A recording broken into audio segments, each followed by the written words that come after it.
떡과 물고기에 감사하기. 예수가 신도, 구도자, 무신론자, 그저 호기심이 발동해서 가르침을 들으러 온 사람을 포함한 5,000명을 배불리 먹였다는 이야기를 들어보았는가? 날이 저물자 제자들은 사람들을 집에 보내라고 청했다. 그러자 예수는 지치고 굶주린 사람들을 보내라니 터무니없는 소리라고 일축했다. 여기 우리에게 있는 것은 떡 5개와 물고기 2마리뿐입니다. 우리가 먹기에도 부족합니다. 제자들이 원망에 찬 목소리로 말했다. 저 많은 사람을 어찌 다 먹인단 말입니까? 네가 가진 것을 내게 가져오라. 예수가 말했다. 그러고 나서 하늘을 우러러 축사를 하고 음식의 축복을 내리더니 제자들에게 주며 사람들에게 나눠주라고 말했다.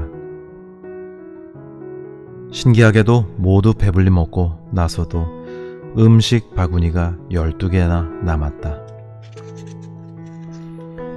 내가 이 이야기를 좋아하는 이유는 소박하지만 풍요로운 삶의 전형을 잘 보여주기 때문이다. 마태복음과 마가복음은 예수가 이 같은 기적을 2번 일으켰다고 전한다. 마가복음이 기록한 2번째 기적에서는 떡 7개와 2어마리 생선으로 4,000명을 먹였다. 이번에는 예수의 힘에 위협을 느낀 제사장들이 트집을 잡고 나선다. 그들은 신의 자격을 입증할 표적과 기적을 보여달라고 예수에게 요구했다. 예수는 그들의 조롱을 묵살하고 발길을 돌리며 바리새인과 사두개 교도의 상한 누룩을 주의하라고 경고했다. 하지만 제자들은 예수의 경고를 글자 그대로 해석해 마을의 떡이 다 상했다고 추측했다. 그래서 그곳에서 만든 떡을 하나도 사지 않고 다음 마을에 도착해 먹기로 작정했다. 예수와 제자는 몇 시간 뒤에 배를 타고 호수를 건너고 있었고 이동 시간이 예상보다 훨씬 오래 걸렸다.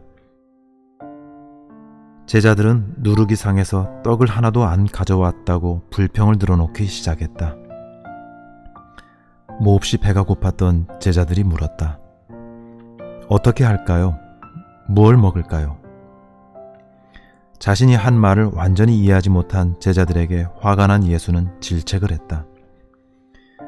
믿음이 없는 자들아, 너희가 어찌 떡이 없다고 수근거리느냐? 아직도 알지 못하느냐? 내가 떡 5개를 5,000명에게 떼어주고 떡 7개를 4,000명에게 떼어준 게 기억나지 않느냐? 그리고 내가 바구니를 몇 개나 거두더냐?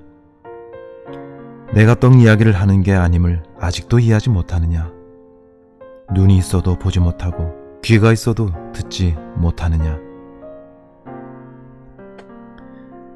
대단히 교훈적인 이야기다.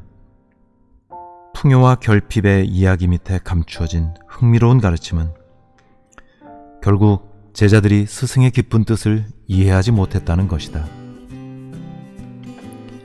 기적이 눈앞에서 연달아서 벌어지지만 실상을 제대로 보지 못했다. 뛰어난 스승에게 개인 지도를 받고 있을지라도 결국 그들은 평범한 인간이었기 때문이다. 실제로는 내면의 변화를 체험하지 못했기 때문에 스승의 지도만으로는 부족했다.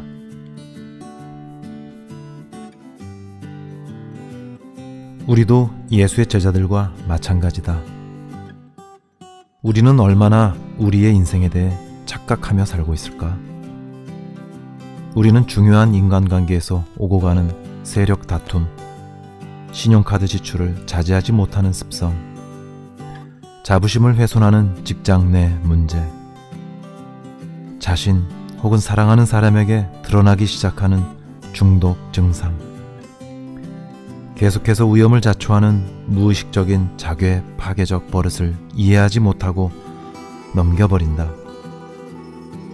이해하지 못하는 점이 무엇인지는 중요하지 않다. 그 점은 살아가는 내내 발생하며 마침내 우리 눈에 그 패턴이 보일 때까지 다시 또 다시 그리고 또 다시 반복될 것이다.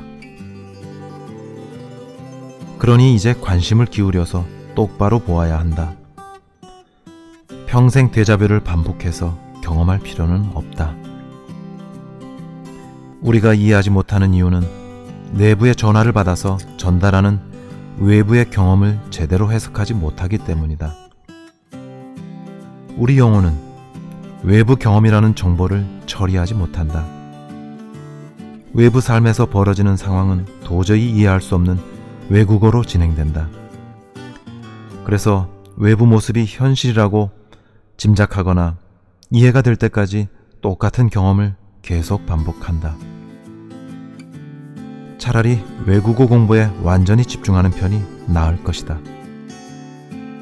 시인 에드나 세인트 빈센트 밀레이는 말한다. 삶은 빌어먹을 여러 일이 연달아 일어나는 게 아니라 빌어먹을 한 가지 일이 계속 반복되는 것이다. 그러나 모국어로 말하는 것은 정신의 산물이다. 가슴의 언어는 열망한다. 머리의 언어는 설명한다. 감정의 언어는 느낀다. 정신은 가슴과 머리와 감정 모두에게 말한다. 오늘은 적어도 가지지 못한 것에 집중하지 말고 가진 것에 감사하자. 이러한 점만이라도 이해해 보자. 받아들이고 고마움을 전하고 축복하고 나누자. 부족할 것이라는 두려움에 몰래 저장하거나 숨기지 말자. 정신은 부족함이 없다. 당신에게 떡과 물고기 몇 개가 있고 그 양식에 감사하는 법을 안다면 당신이 필요한 것을 다 가진 셈이다. 당신에게 떡과 물고기 몇 개가 있고 그 양식에 감사하는 법을 안다면 당신은 필요한 것을 다 가진 셈이다.